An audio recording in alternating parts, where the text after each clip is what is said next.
Comment accepter la mort d'un proche? Existe-t-il réellement des étapes à suivre pour bien faire son deuil?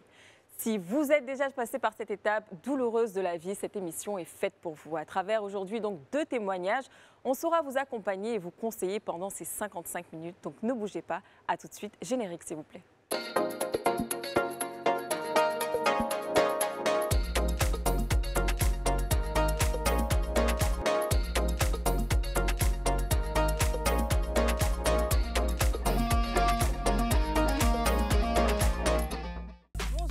Comment allez-vous? Hello, hello.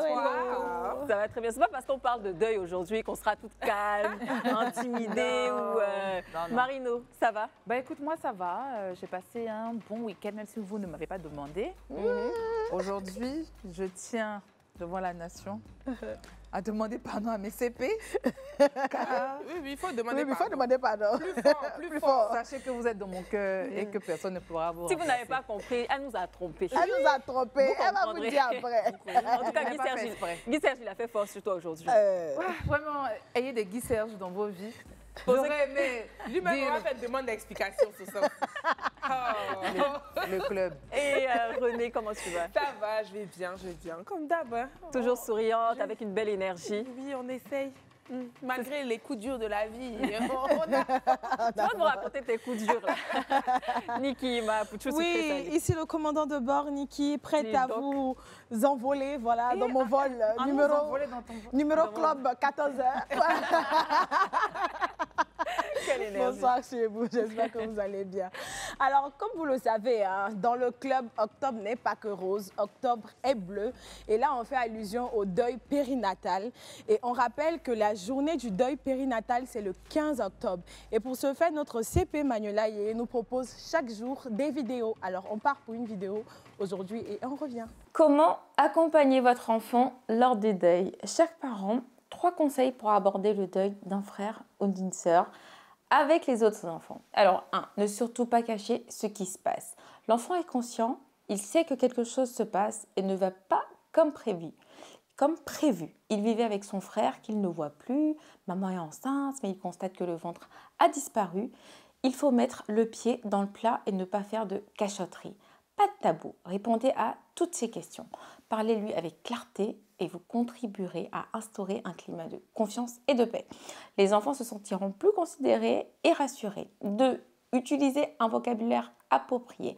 En fonction du niveau de compréhension de l'enfant en face, il faut adapter son vocabulaire. Trouvez les bonnes tournures de phrases afin de faire comprendre à l'enfant ce qui se passe et surtout apaiser son cœur. Un enfant de 10 ans n'a pas la même compréhension qu'un enfant de 4 ans. Il dodo, il dort, on ne le verra plus, il est parti au ciel, il est une étoile, il nous a quittés, il existe une pléthore de mots et d'expressions. Trouvez la bonne. Et en 3, annoncer soi-même la mauvaise nouvelle. En tant que parent, il est judicieux à ce moment-là de prendre nos responsabilités. En tout cas, du mieux qu'on peut, car on souffre énormément nous-mêmes. Pleurez ensemble s'il le faut, ça ne fera que renforcer les liens. Guérissez ensemble, traversez cette épreuve ensemble. Aidez-les, accompagnez votre enfant lors de cette épreuve. Assurez-vous que c'est vous qui remplissez le réservoir émotionnel de votre enfant et non une autre personne. Vous saurez de quoi il est rempli. Si cela est trop difficile, voire impossible pour vous, faites-vous accompagner, mais soyez présent pour cet enfant. La plupart des mots tirent leur source dans l'enfance. Alors baptisez cet enfant qui deviendra grand et qui sera acteur de notre société de demain. N'oubliez pas, octobre est aussi bleu. Manuela Yeye qui nous envoie tous les jours des vidéos pour parler du deuil périnatal. Elle arrive toujours à trouver les bons mots. Je ne sais pas comment elle fait, cette femme. Moi, je ne sais pas comment elle s'arrange. Hein. Regarde là, par exemple, cette vidéo, elle parle de comment expliquer qu'il n'y a plus d'enfants à son enfant si on en a déjà. Et franchement, je me mets à la place des parents qui auront à le faire. C'est très compliqué. Très compliqué. C'est une autre douleur, hein, parce qu'il y a déjà celle de perdre son enfant. Et puis ensuite, il y a celle où il faut l'annoncer à vos autres enfants. C'est extrêmement compliqué. Il faut trouver les bons éléments de langage, comme elle l'a dit. Le petit dernier va plus dodo avec toi. Donc franchement, force et courage à tous ces parents qui ont malheureusement connu ça. Oui. En tout cas, ça tombe bien. Aujourd'hui, on parle de deuil. Je l'avais annoncé au tout début. J'ai annoncé un peu les couleurs. Est-ce que vous êtes déjà passé par une étape douloureuse comme un deuil périnatal ou autre aussi, perdre un membre de la famille?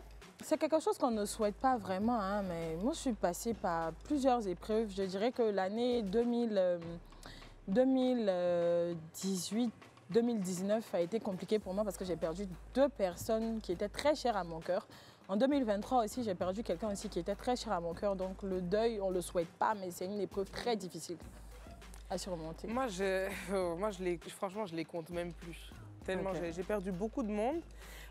Et c'était des personnes toujours très proches. Et c'était, bon, j'ai perdu mon frère, ça, j'en ai parlé publiquement déjà. J'ai perdu une grande cousine avant ça. Et c'était, bon, j'étais quand même jeune quand j'ai perdu la première personne proche. Et ce qui est terrible dans mon cas, c'est que c'était tout le temps des personnes jeunes. Franchement, j'ai rarement perdu des personnes âgées. Voilà, mes grands-parents, ceux que j'ai connus sont toujours là. Enfin, donc, c'est ça la partie la plus difficile, de perdre des gens qui sont de ta génération. Oui, oui, quoi. très jeune. Ouais. C'est toujours difficile. Dans la fleur de l'âge, c'est très compliqué. Et Marino, de ton côté? Malheureusement, hein, on a tous eu un proche qui est parti trop tôt. C'est très difficile parce qu'on se dit comment avancer sans cette personne, donc avec cette douleur-là. On se demande c'est comment après. On a pour ces personnes qui sont proches de nous, on avait des automatismes, on avait des habitudes. Donc il faut se réorganiser. Malheureusement, deuil périnatal, oui. D'un proche aussi. C'est très compliqué parce que bon, moi je suis entière comme personne, donc toutes les émotions sont décuplées. Bien sûr. Et même si c'est vrai que ça fait partie de la vie, la mort fait partie de la vie. Waouh! Ouais, On ne c'est peut jamais difficile. accepter, franchement, même si ça fait partie, on ne peut jamais accepter. On Bien pourra sûr, jamais mais après, accepter. c'est la vie, c'est comme ça, c'est des choses qui arrivent et ça arrive à tout le monde. On n'est pas les seuls et c'est comme ça. Donc aujourd'hui, on a 2 invités qui, eux, ont leur histoire. Chacun a son histoire qui va venir nous partager sur ce plateau. On va donc accueillir Marie-Jo qui est, elle, déjà passée sur ce plateau une fois. Même, elle avait dit qu'elle avait bien envie de parler de ça. Et aussi Cyril Tchandé qui, lui aussi, était passé sur un autre thème. Donc on va les accueillir tout de suite.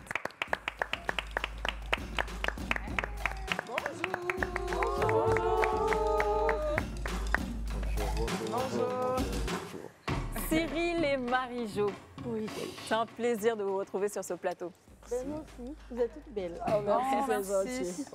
C'est très gentil. Venant de vous, franchement. Ce matin, j'en doutais. Puis là, je me suis dit, ah waouh! Tout d'un coup, brusquement, la beauté a réjailli. C'est bien, on voit ce sourire-là, cette belle énergie. Donc ça commence bien, je suis très contente. Marie-Jo, comment tu vas? Ça va super bien, grâce à Dieu. Grâce à Dieu. Ouais, c'est Dieu qui nous pousse en fait. C'est ça. Nous, on se lève juste, on regarde le ciel et puis bon. Et Il nous dit pousse. c'est le moment, allez, vas-y. Avant seulement. J'adore la Est-ce que tu peux te présenter pour nous? Alors, je suis Marie-Jo, artiste chanteuse. Ouais, c'est ce que je peux dire. Est-ce Je que suis tu pas sais encore que- mariée, s'il vous plaît, merci. On a une émission pour toi, Marie-Jo. Qu'est-ce que tu penses? J'en pense que oui. hein? Ah, que oui.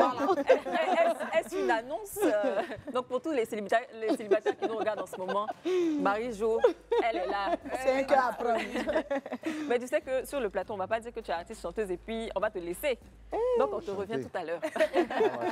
Cyril, Ben, c'est Cyril Tchandé. Bonsoir, mesdames. Bonsoir, Cyril. Et oui, entrepreneur dans le vivrier. Et puis, de temps à autre, j'essaye de manger. Je sais de Ok. Bon, Comment ça? J'ai une autre confession à vous faire. Je connais l'invité. Ça va être compliqué. Si vous voyez que j'ai du mal à dire Cyril, c'est pas grave.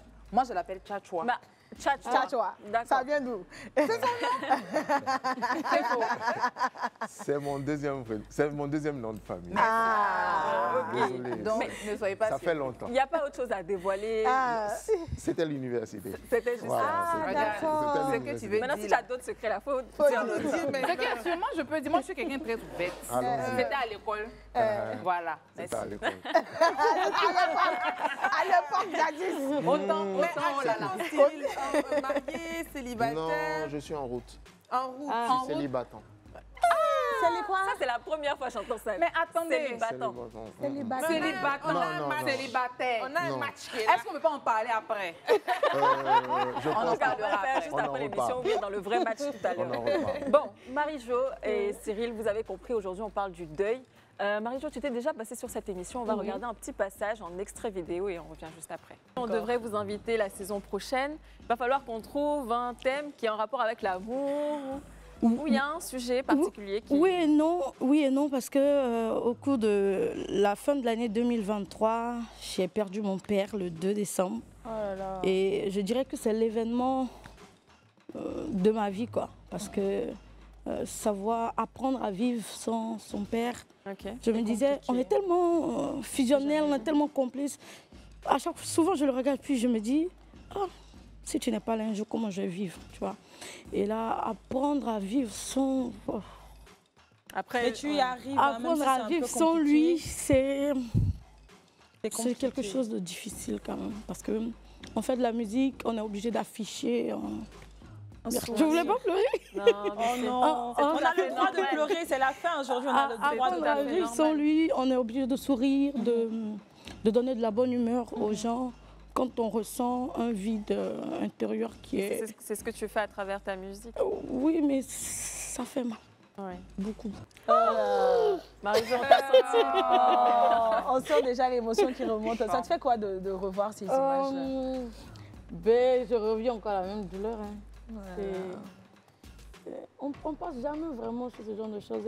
Et dès que j'entends papa quelque part, ou bien quand je passe dans la rue, j'entends un enfant appeler son papa tout de suite. C'est comme quelque chose qui rentre dans mon cœur, ça brûle toujours. Donc on a compris que de ton côté, tu as perdu ton papa. Oui. Est-ce qu'on peut juste avoir aussi... de mon côté, j'ai perdu mon père. Également. Également, donc on est au FC Orphelin Papa. C'est ça. Nous deux, on va faire une page.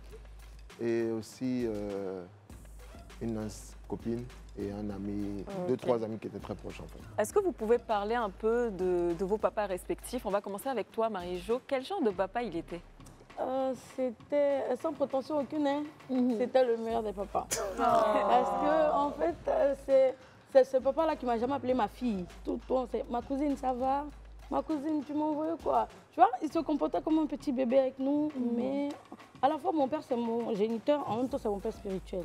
D'accord. Donc dès que je fais un rêve, je me réveille le matin, c'était la première personne à qui je parlais, c'était la dernière personne à qui je parlais. Et c'était pareil pour tous mes frères et mes soeurs aussi. C'est ce monsieur-là même qui n'a pas fait de longues études, mais qui est très cultivé, qui parle plus d'une dizaine de langues, qui s'est battu pour que nous allions dans de meilleures écoles, dans de très bonnes écoles, malgré qu'il soit religieux. Franchement, on commence à vivre la vie. Nous, on se demande, mais papa, il faisait comment? À chaque fois, il dit, on va faire un retrait, mais on ne le voyait jamais faire de dépôt. On comprend par là que c'est quelqu'un qui s'est saigné toute sa vie pour permettre à ses enfants d'être là où on est. Au passage, je suis la seule à ne pas avoir aimé les études, sinon les autres, voilà.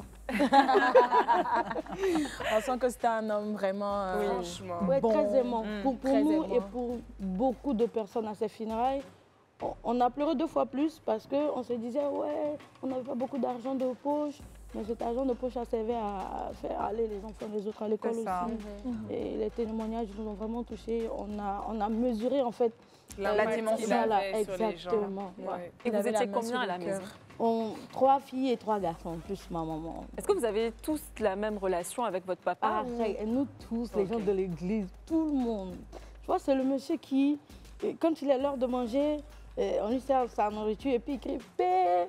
Ça a commencé. Et puis il veut que tout le monde vienne mettre la main dans la même assiette, tu vois. Ça fait mal à tout le monde. Je vois que Renée, elle est très touchée. Moi, vous êtes prévenus, moi je suis une émotive à souhait. Mais ça me touche beaucoup d'entendre ça parce que ça a l'air d'être un bel homme, d'être un homme qui a de l'impact et qui... Mais ce qui est bien, c'est qu'on le retiendra. C'est que toutes les personnes dans lesquelles il a semé vont se souvenir de lui. Et c'est comme ça que sa mémoire sera perpétuée. Et ça, c'est bien. Ça, c'est bien. Et Cyril? Ben, son paternel, bon, c'était Quand on était tout petit, c'était plutôt la chicotte pour nous redresser parce que des cassos. Comme tous les papas. Je fus. Cassos. Hein, parce qu'on me déposait souvent au collège. Je me dépose à 7h, moi je suis à la maison à 7h15. Oh là là. Donc, bon, je fais les classes à la maison, quoi. Mais après, en grandissant, quand tu prends de l'âge, tu le vois devenir petit à tes yeux, en fait. Surtout quand ils partent suite à une maladie et tout. Donc, tu te vois en train de prendre soin de lui et tu réalises que vraiment, quelqu'un que tu n'as jamais vu dans la douleur ou en train de te demander un service, quand il commence à te demander un service, il dit... C'est quelqu'un que tu as vu fort. Non, d'abord, c'est pourquoi. Et puis il dit non, je vais t'expliquer plus tard. Et puis, tu commences à l'appeler, en grandissant, tu commences à l'appeler par le même petit nom sobriquet que ses amis le donnent. Allô, bébé, oui, il y a quoi? Oui, je t'appelle, on va discuter, je ne me sens pas bien. Mais quand vous vous retrouvez maintenant, après le départ de la personne, c'est les éloges. Oui. Et les souvenirs, parce que tu retrouves souvent des amis qui te disent « Ah oui, quand tu venais, tu étais tout comme ça. » Ouais, mais bon, la personne qui nous a rapprochés ou qui est notre connecteur n'est plus qu'on fait. Ça. Cyril, toi, pendant un moment, tu n'as pas vu ton père. Oui, moi, ça a fait... Avez... ça a fait quand même 20 ans quand même. Hein. Qu'est-ce qui s'était passé? Bon, en fait, mon père, il vivait au Cameroun. Et donc, quand j'ai quitté le Cameroun, c'était en 95. Je suis rentré, je me suis installé à Abidjan. En fait, le jour où je partais, j'ai juste dit, maman, je vais en vacances. Elle me dit, d'accord, donc on t'attend à la fin des vacances. Et bien, je ne suis plus jamais revenu. Et comment il a pris, ton papa, le fait que tu ne sois plus revenu? Au départ, c'était une petite guéguerre, mais bon, comme j'ai... Le nom de famille, c'est Tchandé et mon deuxième prénom, c'est Marcel. Donc, j'ai le nom de mon grand-père, son père. Donc, chaque fois quand il m'appelait, papa, mais tu viens ou tu ne viens pas? Je dis, on va en reparler. Je raccroche. Et donc, après 25 ans, quand tu retournes, le choc, c'est que tu vois que la maison a rapetit. Et tu vois que les gens sont plus âgés parce que toi-même, tu commences à être un peu grisonnant. Mais pourquoi 20 ans sans se voir? Non, parce que après, je suis parti étudier à l'étranger. D'accord. Donc, je n'avais pas la notion du temps dans mon esprit de je vais retourner puisque je les ai tout le temps au téléphone. D'accord. Et puis aussi, quand tu commences à travailler, bon... Oui, la routine prend le dessus. Voilà, ça prend le dessus. Mais après, tu n'as pas pris la peine aussi d'en parler, de dire à ton papa et ta maman, voilà, moi j'ai décidé de partir. Au moins, ça aurait été beaucoup plus clair. À la base, mes parents, si vous voulez, ils se séparent. Donc, ma mère s'installe en Côte d'Ivoire. D'accord. Donc, quand je reste au Cameroun, je suis juste avec mon père et tout. Donc, voilà. Tu veux apprendre, tu veux recevoir l'éducation de l'homme aussi. Et quand je reviens ici, c'est l'éducation que je n'ai pas eue pendant que j'étais avec mon papa, que je prends avec ma mère, en fait. Voilà, donc, chemin faisant, tu dois partir à l'école, à l'étranger, et puis c'est ce qui s'est produit. C'est ce qui a fait qu'on s'est séparés. Parce que les mêmes 25 ans, c'est juste le fait de n'avoir pas été sous le même toit que lui. Mais, bon. Mais il y avait le contact téléphonique. Justement, donc vous faites tout ce temps-là sans vous voir. Et puis malheureusement, il y a cette nouvelle-là qui tombe. Non, la nouvelle tombe, on se revoit pendant le Covid. D'accord. Parce qu'il vient en France et il m'appelle, il me dit je suis dans l'avion. Je dis, mais d'habitude, non, on se prévient au moins un mois pour essayer de se préparer. Les dates. Donc, moi, je devais aller en mission, mais au final, j'annule la mission parce que mon père, il arrive le samedi. Et c'est ainsi que ma petite soeur m'appelle et je lui dis, elle me dit, ah, ton papa est dans l'avion. Parce que quand on cause entre enfants, ton père est ta mère. C'est comme ça. Donc, ton papa est dans l'avion. Je dis, OK. Donc, quand je le vois, la personne que tu as connue forte, un peu... Elle a vieilli. Voilà, il tasse un peu, mais il prend du temps pour te répondre. C'est plus... Il n'a pas le répondant comme à l'accoutumée. Donc, je dis, bon, écoute, ça va? On va discuter. Ben, repose-toi et puis on se voit après. Et en plein Covid, pour les gens qui étaient un peu en région parisienne, tout était fermé. Tout est fermé, c'était... Donc, tu dois partir travailler. Quand tu reviens, souvent, il y a des trucs dont il a besoin que tu n'as pas à la maison. Donc, c'était un peu ça. Et c'est en l'accompagnant au premier rendez-vous, tu réalises que le rapport qu'on te donne, c'est grave. Ouais. Parce qu'il ne m'a pas dit. En fait, mon père, il ne disait pas. Quand même, il rentrait à la maison, qu'il avait le palu, il vous salue. Ça va les enfants? Il est dans sa chambre. Il est dans sa chambre. Vous voulez rester Donc, fort. voilà, il voulait rester le super-héros. Mais c'est comme ça que, c'est en regardant les factures, et puis tu regardes, et puis tu dis, ah, ok, c'est ce qu'il a, ah, d'accord. Mais bon, c'est quelque chose qui le rongeait depuis, et nous, il ne nous avait pas dit, en fait. Et si c'est pas trop indiscret, qu'est-ce Il que est c'était? parti d'un cancer Wow. prostatique. Et ça a duré depuis combien de temps? Moi, je l'ai su 4 ans avant son départ. Donc peut-être que c'était là 6 ans avant, mais bon, on n'en parlait pas. Il n'en parlait pas. En fait, comment je l'ai su, l'anecdote la plus marrante, c'est que je reçois une ordonnance. Et il me dit qu'il n'arrive pas à trouver le médicament au Cameroun. Je dis, c'est bizarre. Parce que il m'a mais je t'ai demandé du Doliprane, tu ne peux pas m'envoyer du Doliprane? Je dis, mais c'est quel genre de Doliprane qu'on vend en France, qu'on ne peut pas vendre au Cameroun? Bon. Et quand il m'envoie l'ordonnance, ce jour-là, je pense que vraiment, le week-end-là, j'ai fait fondre un peu ma carte.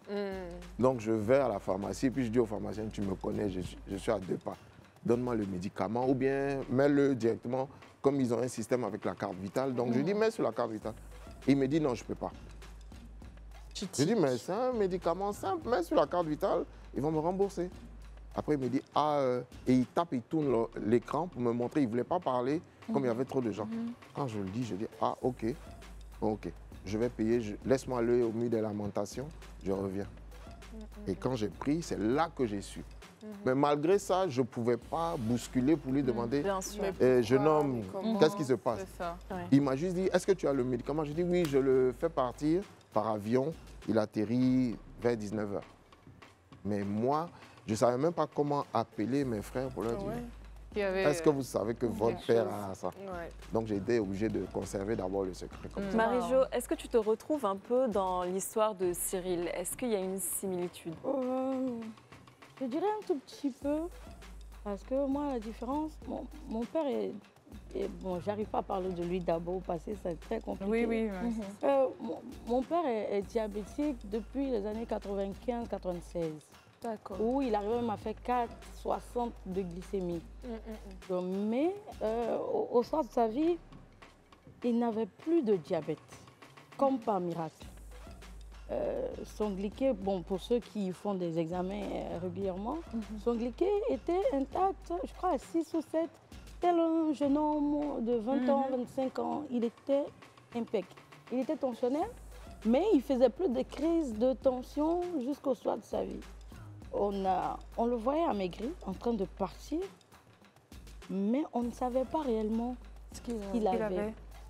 On a couru dans tous les hôpitaux, on a vu tous les médecins. Arrivé un moment, on est parti voir les psys. Le psy nous dit, le monsieur, il a quelque chose qui le ronge, il s'est renfermé dans sa bulle, il ne veut pas parler, il se souvient des événements très passés. Et on constate que plus on lui donne les médicaments du psy, c'est là qu'il s'enfonce. Un matin, ma mère nous regarde et dit, bon, à partir de maintenant, ne lui donne plus de médicaments, on regarde. Ce que Dieu va vouloir faire, il va faire. Et c'est comme ça qu'on l'a regardé, jusqu'à ce qu'il parte. Mais avec du recul, on comprend qu'on était tellement fusionnels, lui et nous, que s'il partait d'un coup, et puis c'était pas, je me dis que c'était pas un homme ordinaire, parce que les hommes de Dieu, c'est pas des hommes ordinaires. Effectivement. Ils sentent des choses venir. Donc, je me dis qu'il a pris le temps de se détacher émotionnellement et physiquement de nous, parce que autant moi, je lui parlais la dernière personne à parler avec lui, autant mes sœurs aussi disaient pareil, on faisait même des appels, des conférences où, allô maman, tu es là, mets ton téléphone sur le parleur, et puis on est là, on parle tous ensemble. Les dimanches, les samedis, on se retrouvait tout le temps. Et ce lien-là, il fallait qu'il essaie de le couper, sinon c'est sûr que juste après qu'il ne parte, ça allait être toute la famille. Il vous préparait à son départ? Ben oui, parce qu'on a fait pratiquement 1 an sans pouvoir lui parler au téléphone. Arrivé à un moment, il ne nous parlait plus. Quand on fait des rêves, on arrive, papa, je vais t'expliquer. Il dit, Et puis quand tu lui dis, mais toi-même, tu peux prier. toi-même, Dieu t'a donné la capacité. Toi-même, vas-y. Essayez de vous autonomiser. Exactement. Toi-même, vas-y. Toi-même, fais ça. Toi-même... Et comment toi tu le vivais, le fait qu'il s'est détaché comme ça physiquement et émotionnellement de vous? C'était difficile, mais avec moi c'était différent. Parce que moi j'étais la personne qu'on appelait quand il ne voulait pas manger. Et en fait c'est ça qui me tue encore 2 fois plus parce que j'avais l'habitude de lui faire des petits cadeaux les dimanches, j'arrive à l'église. Donc dès qu'il me voit, ma cousine, ça va, tu m'as emmené quoi? C'est pizza par-ci. J'étais devenue comme un enfant, pizza par-ci, un peu de pain par-là. Donc je revenais tout le temps avec des bras chargés. Et puis un peu d'argent sur le côté pour venir. Donc quand ça s'appelle, ah, Marie, je ne vais pas venir dimanche. Hein. Allô? Non, je vais manger, je vais manger, je vais manger. Arrive un moment, quand on dit, ah, Marie, je vais arriver. Il dit, Tu le vois, il mange. Maman m'appelle à côté, ah, viens voir ton papa. Hein. Je dis, mais, ah, ça va pas encore. Il dit, si, ça va, mais bon, on se débrouille. Franchement, on n'a pas pensé que c'était sa manière de nous dire au revoir, en fait. Ouais. Et dans les derniers temps, ma mère s'en est 2 fois plus en voulu parce qu'elle fait un rêve où elle chasse 2 personnes qui sont venues le voir dans le rêve. Elle dit que André nous a appelés au festin. Puis elle a dit, mais attends, c'est pas l'heure du festin. Je viens du marché, je n'ai même pas encore préparé. Donc retournez, quand ce sera l'heure, moi-même je vais vous appeler. Et elle se réveille le matin, elle lui explique. Ne parlant plus, il lui demande, mais il trouve les mots pour lui demander, mais donc tu les as chassés, les 2 messieurs. Elle dit oui, je les ai chassés. Il dit, en tout cas, la force du Saint-Esprit, Dieu t'a donné. Et ça a une signification. Comment est-ce que vous interprétez ça? Les 2 hommes, c'est les anges de la mort qui sont venus récupérer l'âme de celui qui les a appelés. Et elle, ne voulant pas, leur a dit retournez.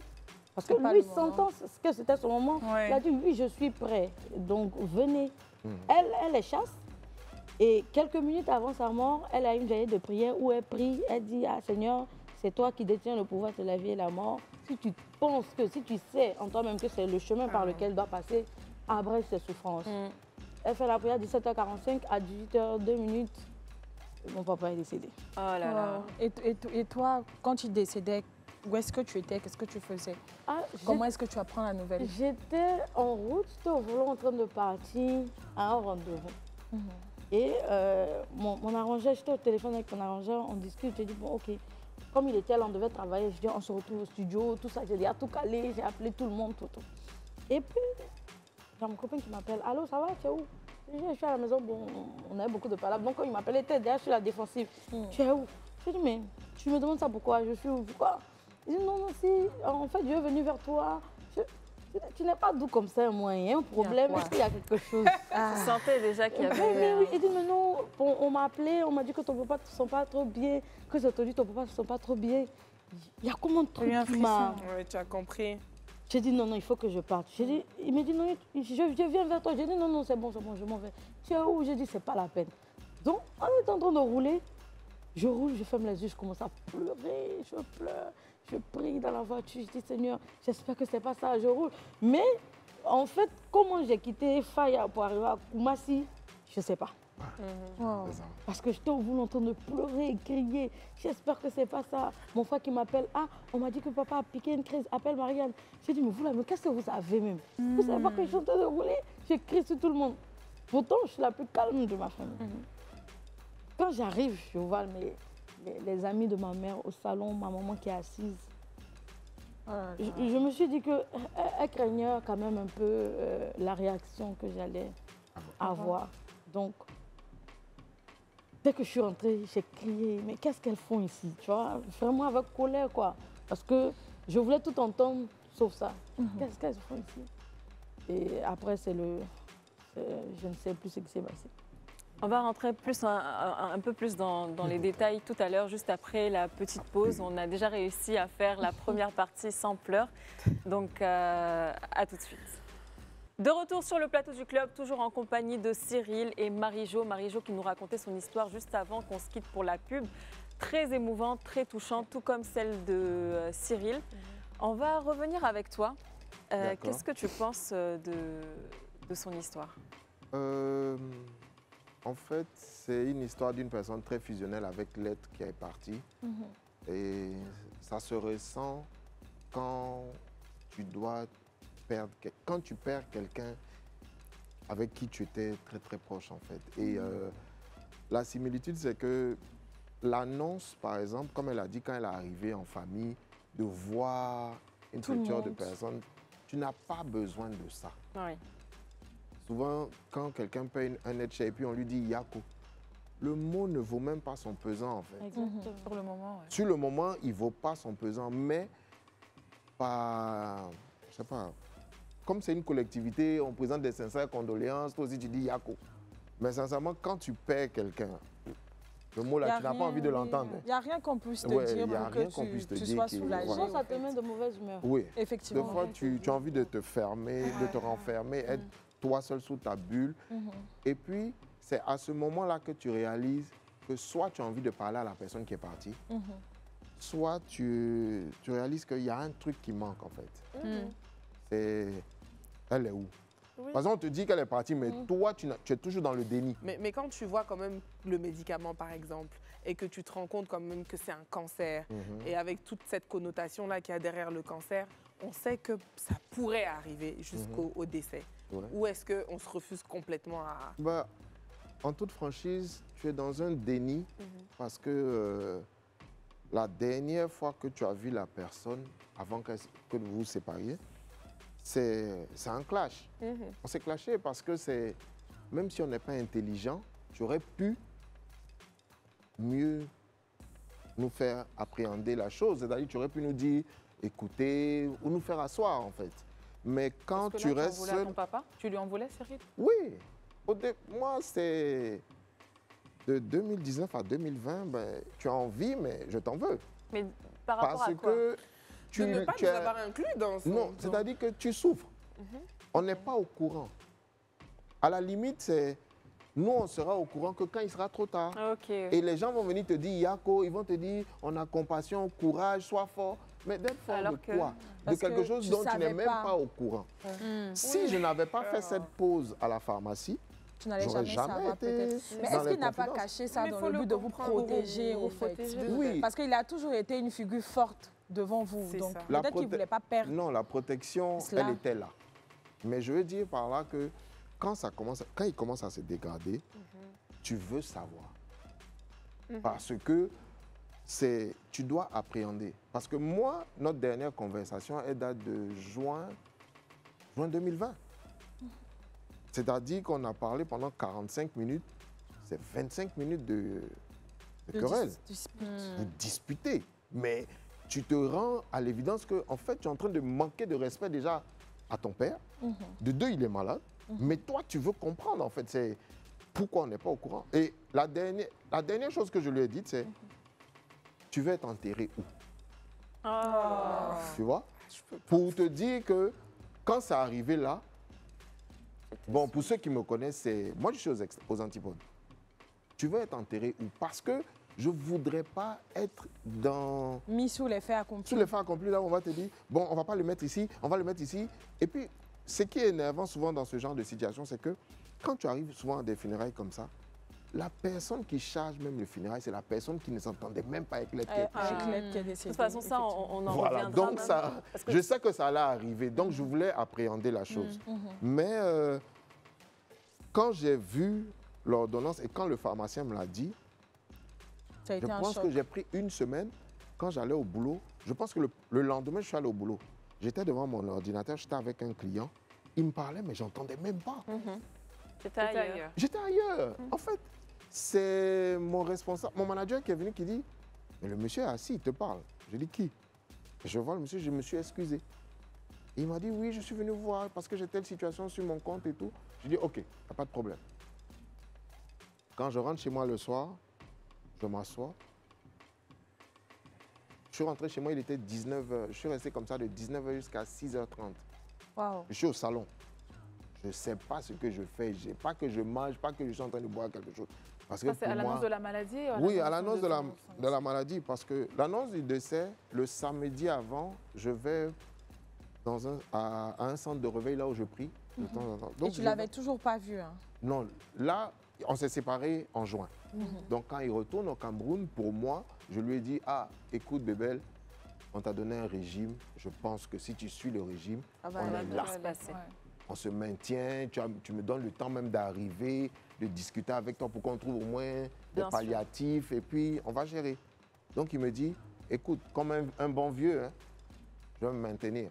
T'inquiète, on se revoit. Donc vous aviez un rendez-vous déjà? On avait déjà un rendez-vous pour le futur. Et le samedi, je vais à l'adoration, mais je me lève, je suis lourd.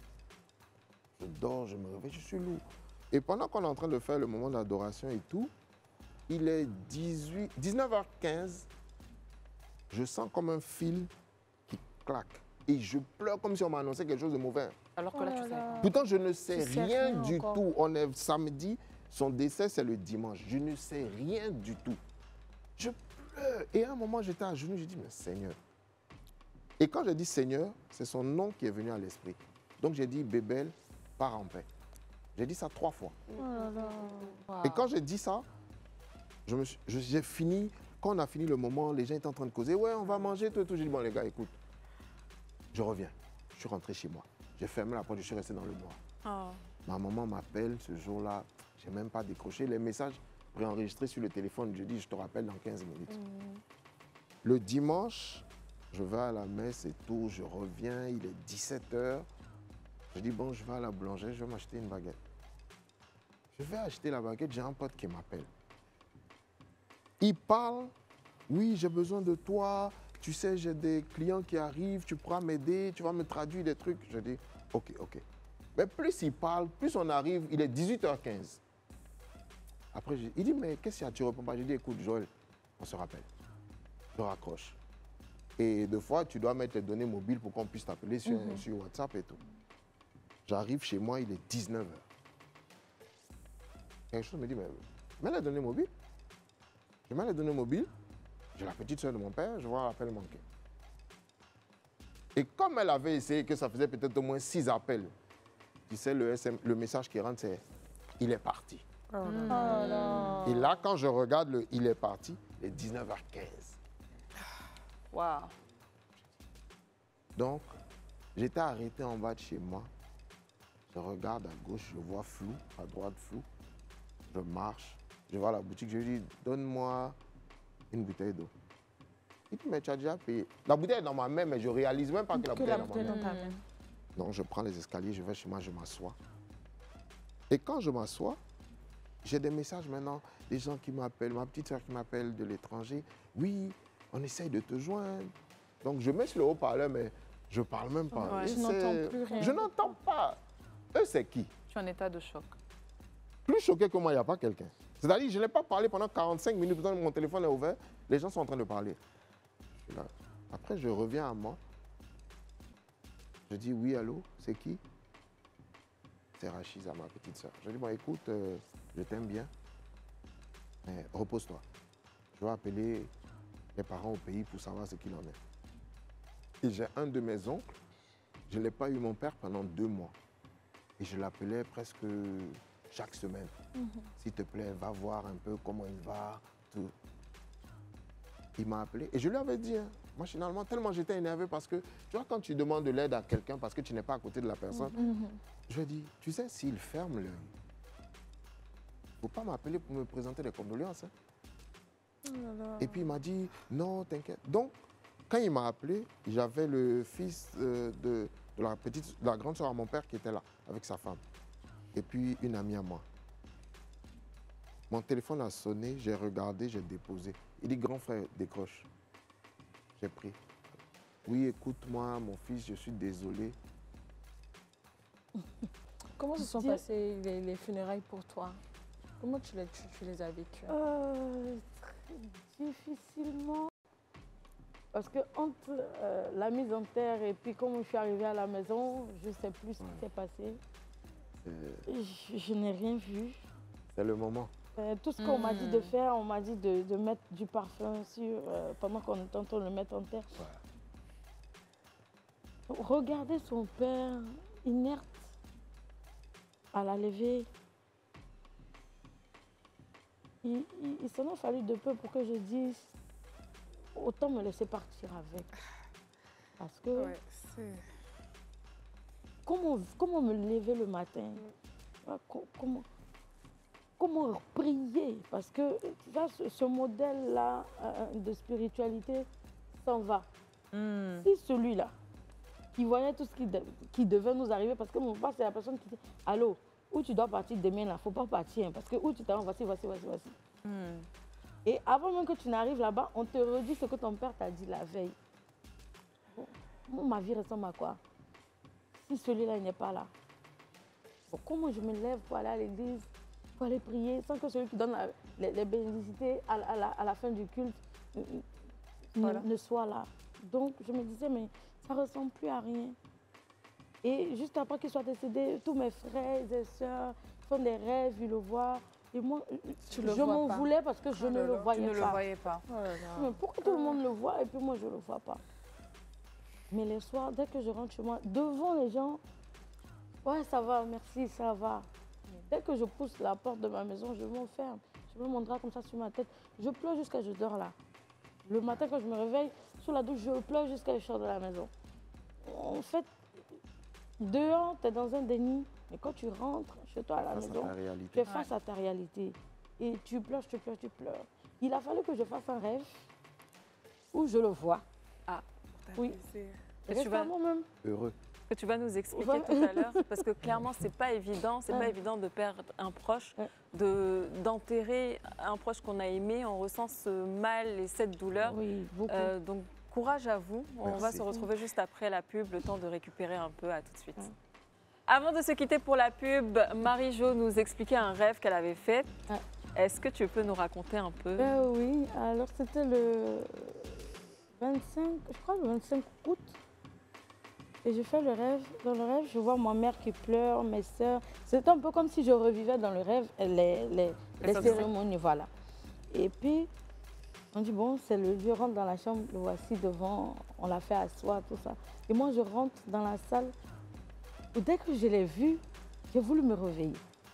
Mais c'est comme si quelqu'un me... J'étais tellement contente. Non, quelqu'un me disait, reste là, reste dans ce rêve. Parce que je l'ai vu, les yeux fermés.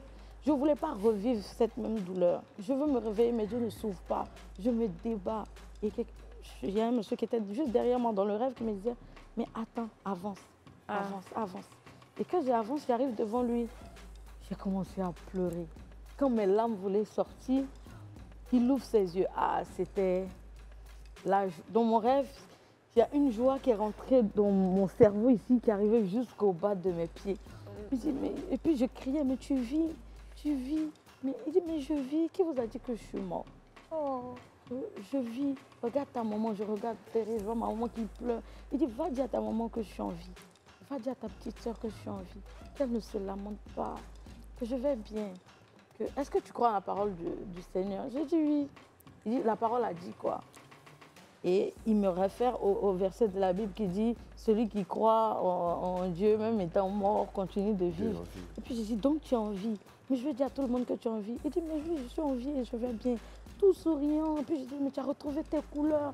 Mais en fait, cette joie-là qui m'a quittée quand il est parti, je l'ai retrouvée là, dans ce rêve-là.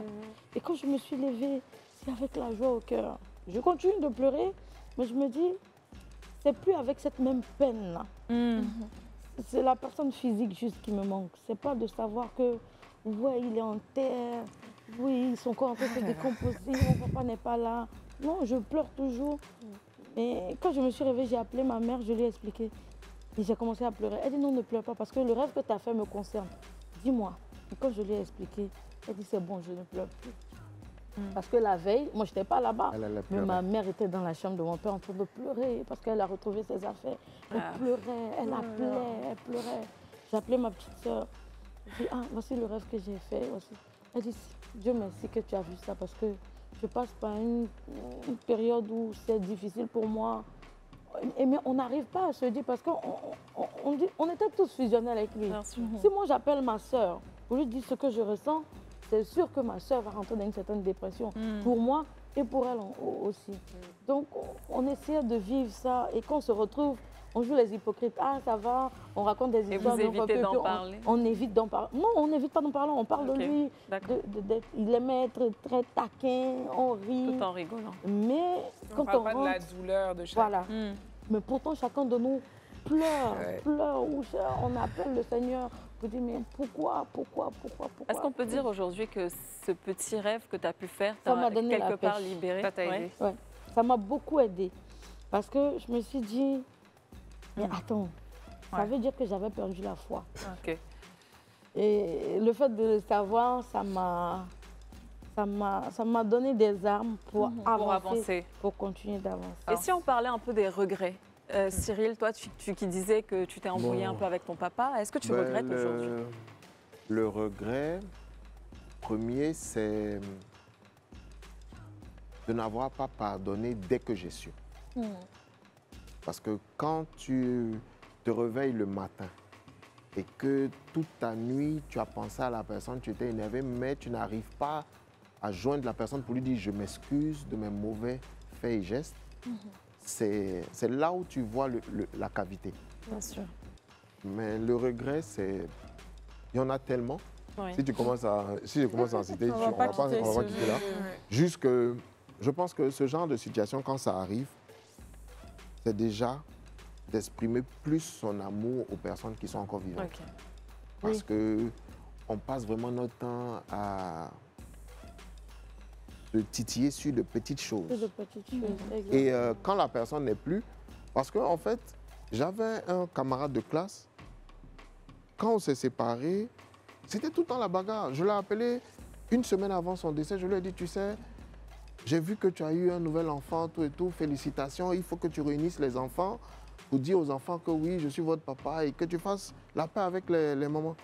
Il m'a dit, tu as raison, mais je le rencontre vendredi et je t'appelle. Toi et moi, on doit discuter parce que vraiment, notre amitié quand même, depuis 2000, et puis on ne se parle pas. Et il va à une soirée chez une petite sœur à moi, ici en décembre. Ils sont là-bas et puis il dit, mais toi, je te connais. Elle dit, oui, tu es le camarade à mon grand frère. Donc quand il m'appelle, on discute, il dit, bon, je les prends et puis on va sortir. Malik. Et ils sortent. Il dit, je t'appelle à 2h. Je dis, OK. À 2h, il décède.